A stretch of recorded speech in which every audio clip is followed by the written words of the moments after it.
Hello, and welcome back to another episode of Critical Reactions with your host, Bryan. We're going to finish up today with a special selection, which is where one of you tell me exactly what it is you want me to check out. If you have your own song you'd like to submit for special selection, you can find a link to do so in the description below. Today's comes at us from Autumn Sphere. Says, medieval folk black and power do mellow death from Minnesota.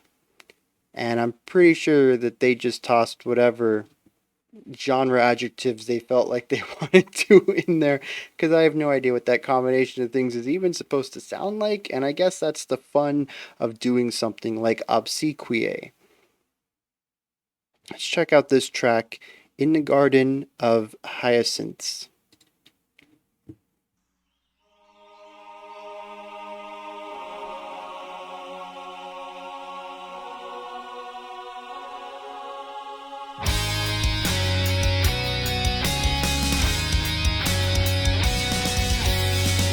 Yeah, nice triplets in there to make the rhythm drag a little bit.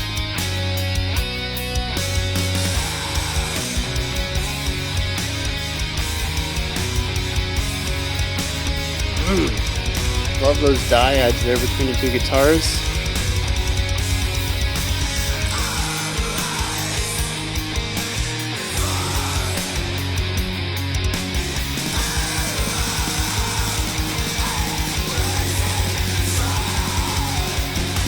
Interesting production on the vocals, and now a punk drum beat.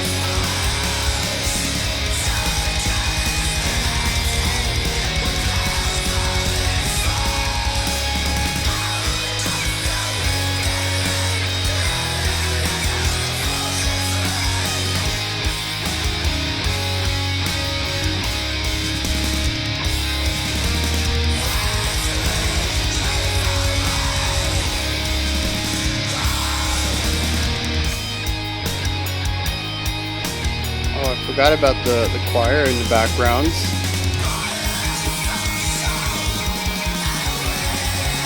I love hearing the bass right here.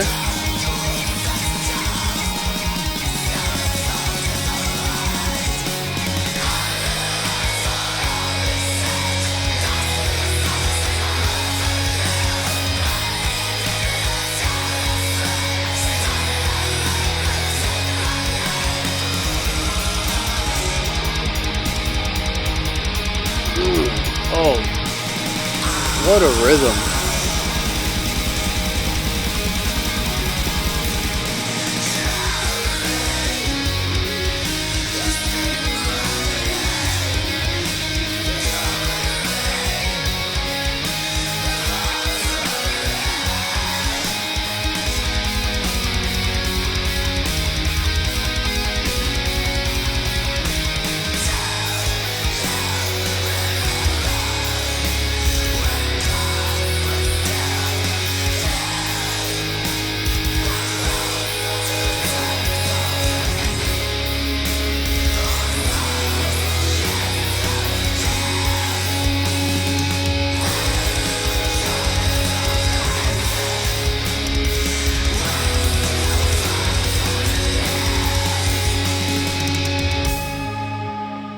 Have we been in 3 this whole time?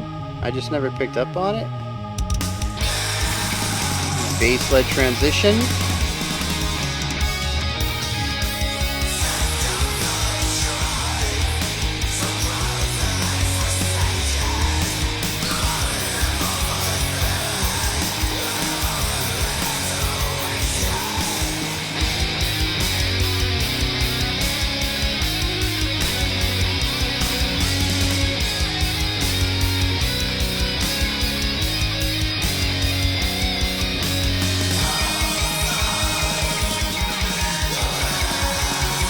Love that moving bass line underneath all this.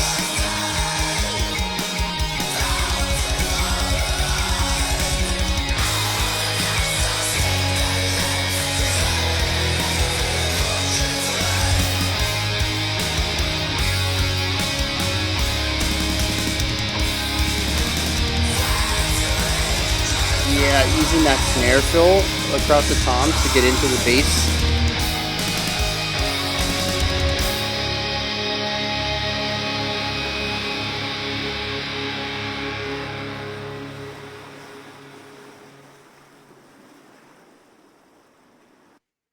Cool.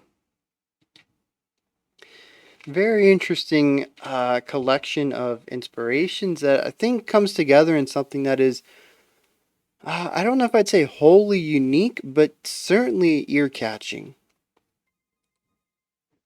So the big thing here that I think is, kind of the main attraction, what's really caught my interest is the collection of ideas. A lot of these sections in this track are con created. Why can I say that word? Constructed, I think is actually what I was going for. Constructed in the same manner. We have three guitars at any one time, providing triads. A lot of these sections have triads. Well, maybe not triads always. There's always a dyad harmony going on. Two guitars playing the same melody line, but playing different notes. And then there is a chord progression going on underneath them. There's always a lower guitar tone. Sometimes it does provide another harmony. Sometimes it is chordal, but it sits under everything and does foundational work mostly. We have a bass that primarily does rhythmic ideas that are in line with what everyone else is doing, more foundational stuff, while also creating a rhythmic idea every once in a while that's more melodic and kind of takes hold of that. We have the drums, which kind of bounce back and forth between more rhythmic ideas and more just raw, overpowering harshness. And then we also have the vocals, which are a growling idea that sit within the band. Now, the cool thing about all of this is that every section doesn't sound the same despite all having similar foundations, and it's because of minor variations in the plan. Take the drums, for example. We have a few sections which just have pretty typical drum work. We have our bass and our snare being utilized to accent different beats, and our cymbals just kind of laying down the general time signature and tempo. Then we have other moments where the double bass kicks come in and we get very strong black metal influences, and other sections where we have more of a punk driving element in the drums. The drums do a lot of work in crafting the characteristics of each of these sections so that they all feel unique-ish. We can also look at some chordal ideas in the guitars that change throughout some of these sections that allow them to feel different as well, even though they might have very similar melodic ideas going along in many of them. Doubled up with the idea that the two primary guitars, the two loudest ones, pan left and pan right, do these higher pitched melodic ideas with harmony, dyads specifically, where they're usually about a third apart from each other to create these really strong harmonies. A lot of sections are based off of that idea, and it is the core melodic drive in all of the sections. We have little bass licks that give us melodic runs every once in a while, but they are far and few between. The guitars are what gives us that melodic drive, and a lot of it is composed in a very similar manner. We have one guitar underneath doing something foundational, and then the two guitars providing the melody itself. But it's, like I said, the chords that are played that give each of the different areas a different personality. It's also the melodies themselves. Occasionally we have something a bit more folkier with a little bit more of syncopation in the rhythmic components, while other times we'll have something that's played a bit more straighter with constant eighth notes rather than something a bit dancier with the 16th notes against eighth notes idea. The bass kind of doesn't really bring much to the table often. It's either doing what the guitars are doing or what the bass kick is doing.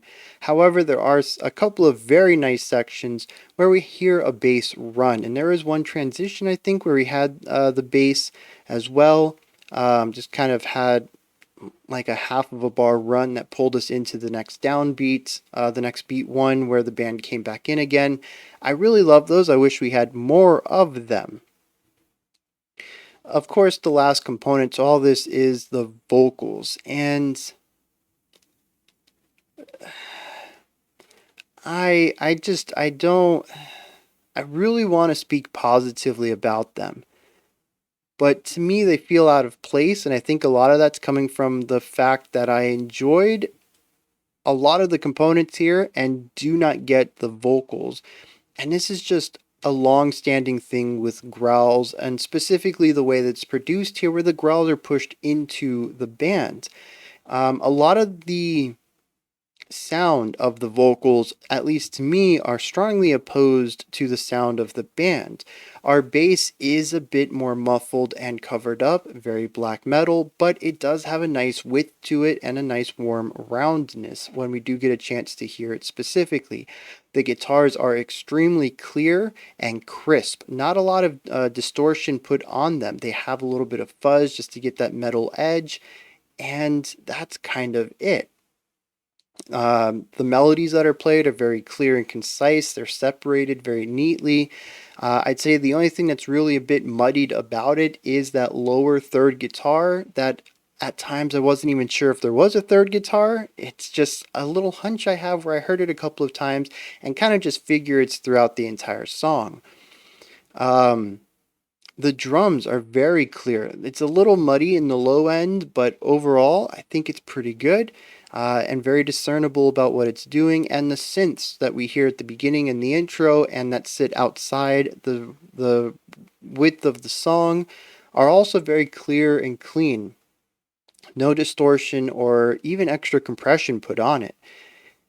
Everything about this song is about placing specific instruments in specific places that are going to optimize the ability to hear them and for them to be clearly understood, aside from the bass, like I mentioned. Except the vocals. Not only do we have growling, which a subjective thing, but I still have difficulty understanding growls. But they are lower volume-wise than many of the instruments, and they are pushed inside of the mix instead of given their own space in the sound sphere. It makes it really difficult to hear, and it basically becomes a texture to the song, which is not uncommon in more extreme styles of metal, but doesn't really fit with the production that's going on here. And I am realizing as I say this that we checked out Katira, and they're, well, that's a one person group where they mix folk and black metal, and we've checked out one of their songs recently. And I actually mentioned that I loved the clarity of all of the folk percussion mixed with the grittiness of the vocals, and them with the black metal drum kit kind of being pushed under the song, kind of underneath all the folk instruments. And I'm wondering now if maybe that's not my problem with this one. It's not that it feels so different, but maybe the execution of it, maybe the overall vibe of the song. There's definitely something different than Katira's ritualistic repetition that kind of aims for, what is that?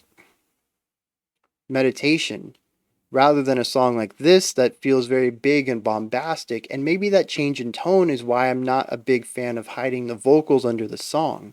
It works to support the idea of meditation by not bringing it to the forefront.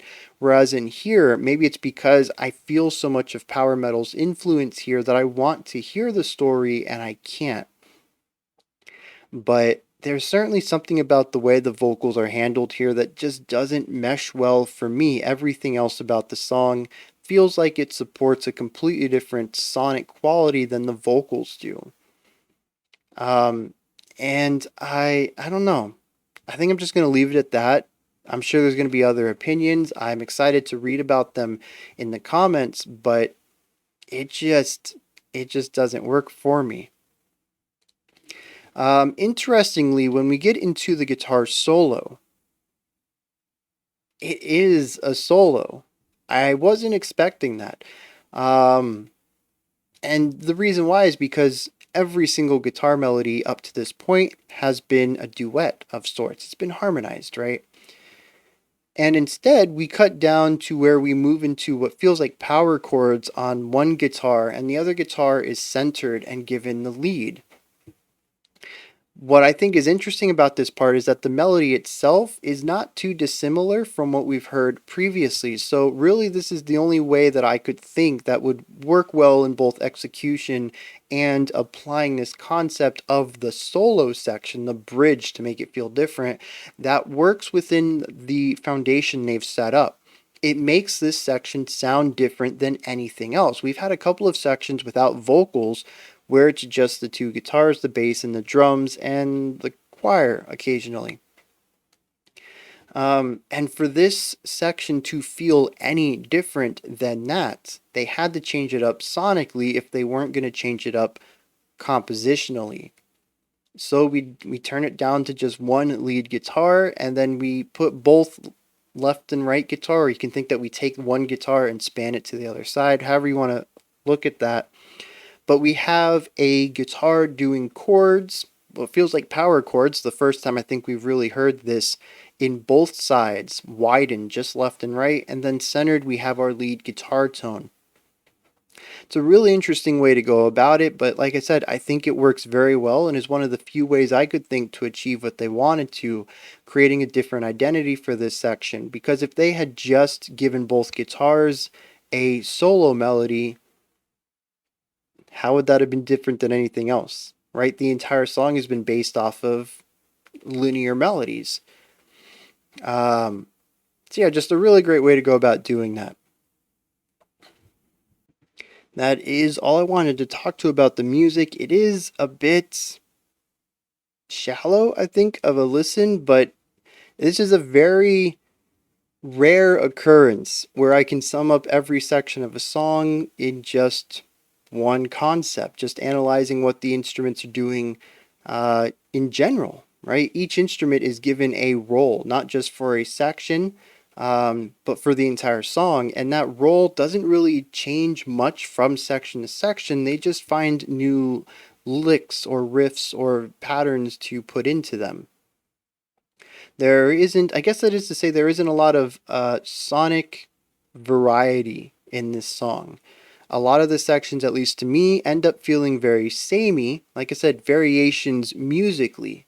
The melody lines feel different, the drum patterns feel different, but overall the tone of the song and the instrumental roles are all very similar, if not identical, throughout most of this song. It does what it does very well, and I do greatly enjoy it, but if all of the songs are like this, I'm not too sure I would be as pumped for an entire album's worth. It's one of those things that I think would wear on me a little bit over time, especially if we're looking at a 50, 60, 70-minute album. I don't know how long the album is, but something like this I would think would work better in the 25 to 30-minute range, specifically for me. If you are absolutely in the mood for this very specific style, this very specific combination of power metal, black metal, and folk, then you could probably listen to a 70-minute album and ask for more. And that's also, me extrapolating that what they do in this specific song is what they do through the whole album. I could be completely off in that inference. Let's dive into some lyrics here while we're at it.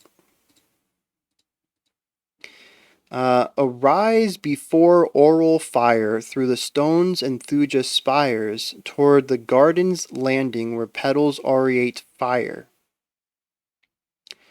All right, we talked about this last week with, I think it was Vandergraaf Generator. And I was like, it's very uncommon for me to come across words checking out rock and metal bands that I don't know or can't figure out through inference. And again, that's not a flex by me. It's just I really like words, right?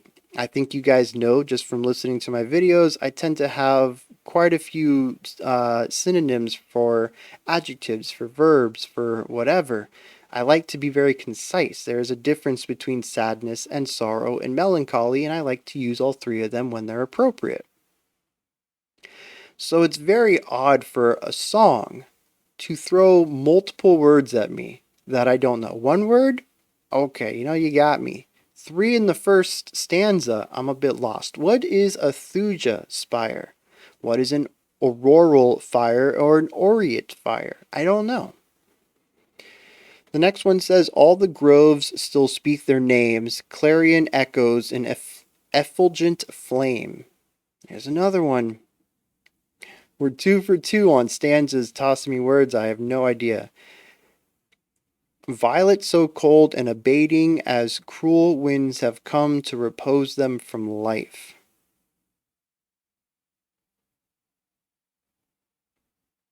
So what I'm getting so far, there's a garden, right? The song is called The Garden of Hyacinths. Hyacinths? What? I felt like I pronounced that very well at the beginning of the video. Hyacinths. Anyways, we're in this garden, and there are what to me seems ritualistic buildings and fires. Possibly, this is a place where Mother Nature still exists, or whatever Mother Nature is in this culture. This says the groves still speak their names, right? The environment, nature itself, still has a voice here. And then it says, violets are so cold and abating as cruel winds have come to repose them of life. So cruel winds, which could be just forces outside of their power, have come to take their life from them. I've been alive for all these years, counting the stars as they grow ever near. By Empyrean dawn of flame, sidereal light moves in my name.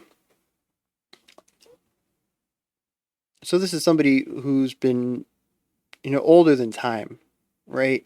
Possibly even someone supernatural has watched all of this happen, and is here in this garden.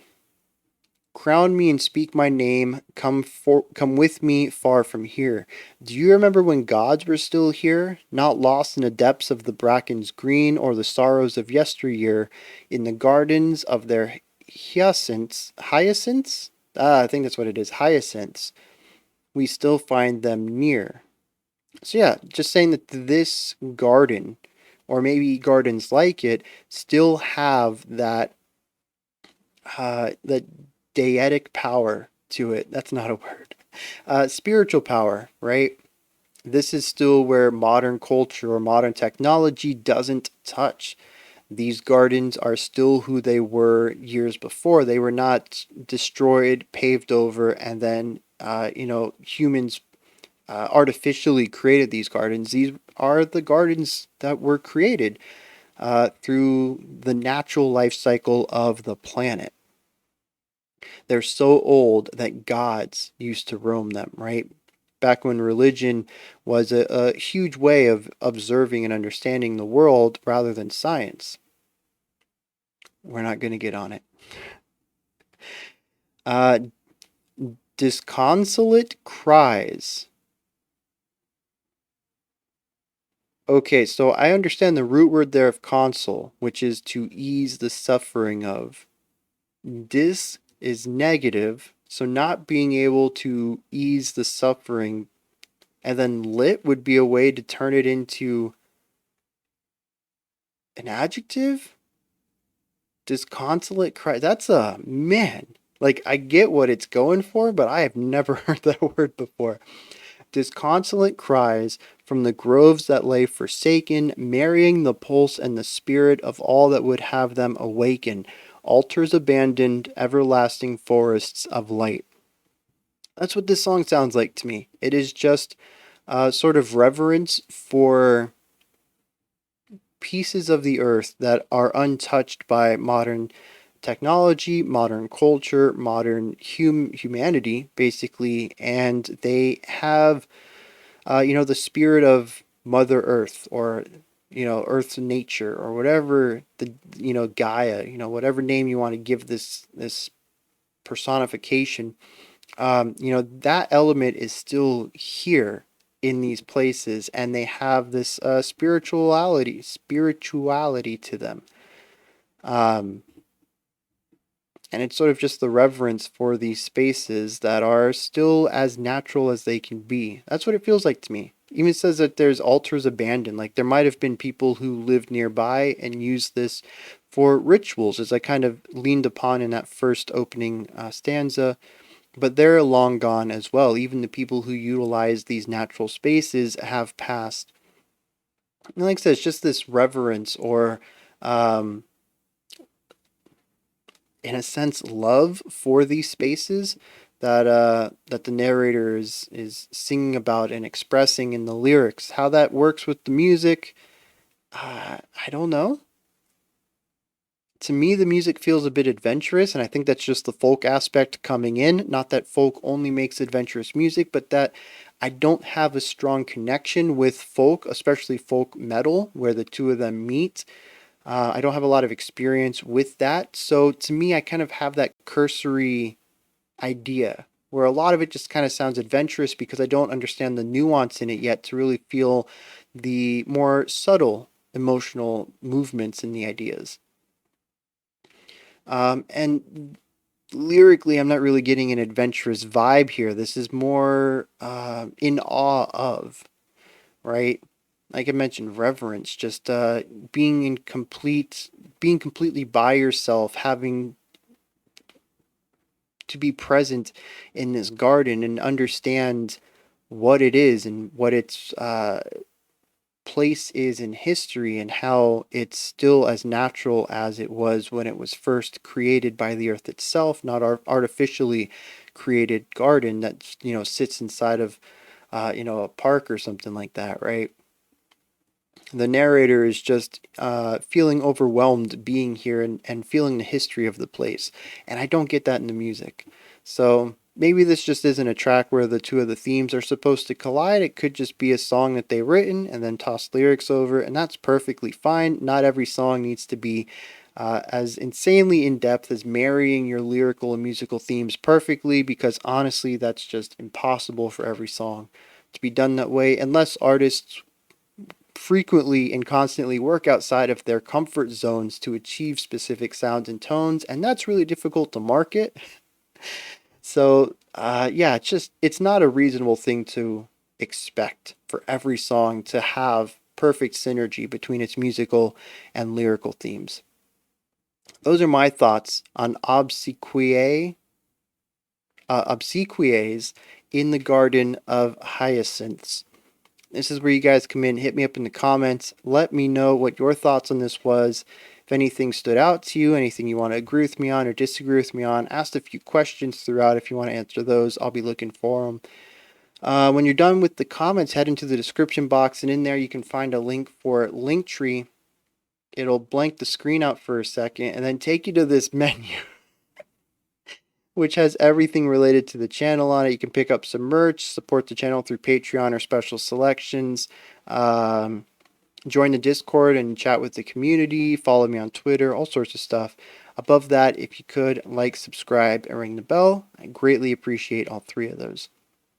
All right, that wraps it up for today. I'll be back tomorrow, 5 p.m. Eastern Standard Time, 9 p.m. UTC. As usual, we're going to check out some more pure chaos and look at another special selection.